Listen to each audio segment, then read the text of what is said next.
Bonjour les gens, j'espère que vous allez bien. Bienvenue dans cette nouvelle vidéo consacrée à l'MJC90. Pour cette vidéo, nous allons découvrir une nouvelle façon de créer des modèles avec le code de LMJC90 à travers une interface graphique. Donc l'application, je vais la mettre sur la description de la vidéo. Vous téléchargez le code et vous pouvez l'exécuter. Donc vous aurez cette interface.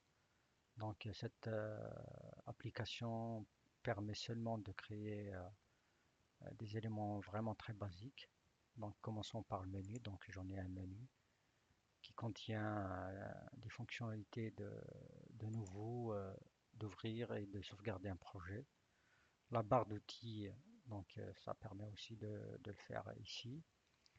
Ainsi que vous avez un bouton pour pouvoir générer un script, donc un modèle, et de l'exécuter. Donc vous avez ici un arbre qui vous permettra de suivre la création de votre modèle.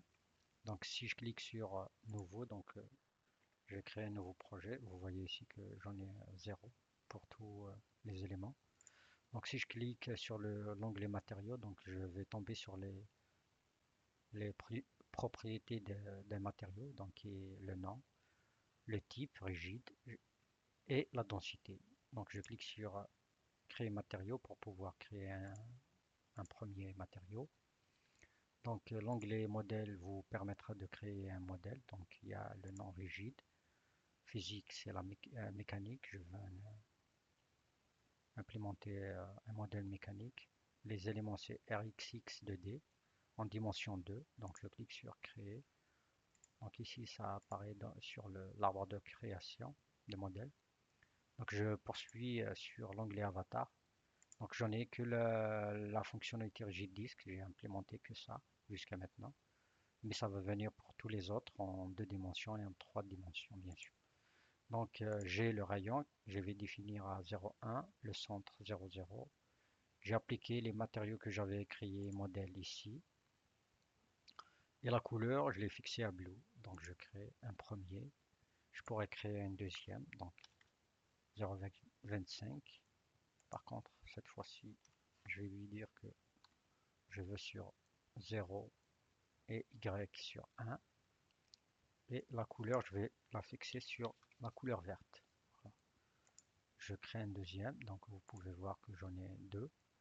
Donc ici, DOF, l'onglet DOF va vous permettre d'appliquer des conditions limites. Vous avez ici la liste des avatars que vous avez créés, le premier. Donc ici, je vais dire que simplement je veux translater. Si je veux translater, donc il va me demander dx qui est égal à une valeur. Je ne veux pas le translater suivant x, mais par contre suivant y, je veux le translater d'une valeur de 2.0. Voilà. Donc j'applique. Et pour le deuxième avatar, donc je veux lui imposer des conditions limites qui me permettront de le fixer, de ne pas bouger. L'encastrer plutôt. Donc je vais dire que component est égal à 1,2,3. Donc ça me permet de lui dire que je veux pas qu'il bouge suivant x, y et en rotation ici. Et je vais lui dire que doft doft type, donc là, le type de condition que je veux, c'est suivant la vitesse. Voilà. Je veux les fixer, l'encastrer suivant la vitesse. Donc, j'applique la condition à limite. Donc, si je clique, je poursuis toujours. Si je clique sur l'onglet contact, ça va me permettre de créer une loi. Donc ici, jusqu'à maintenant, c'est le modèle de collant que j'ai fixé avec, bien sûr, vous pouvez donner le coefficient de frottement. Donc je crée une loi. Vous voyez, voilà, vous pouvez la voir ici. Donc ici, je vais créer une table de visibilité qui nous permettra de, voilà, de faire capter le contact.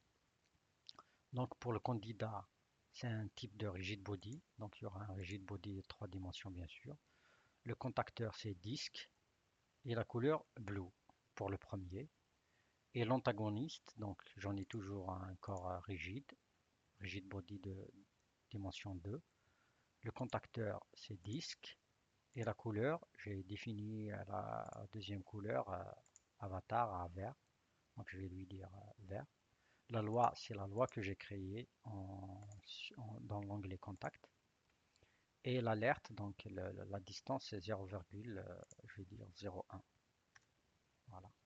Maintenant, j'en ai créé la table de visibilité.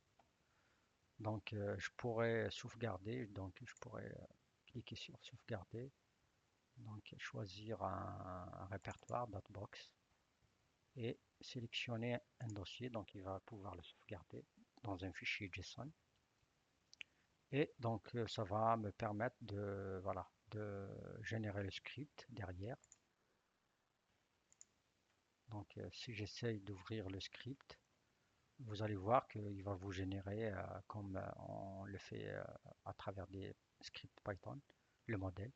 Donc j'ai la possibilité de lui dire je veux exécuter le script. Donc,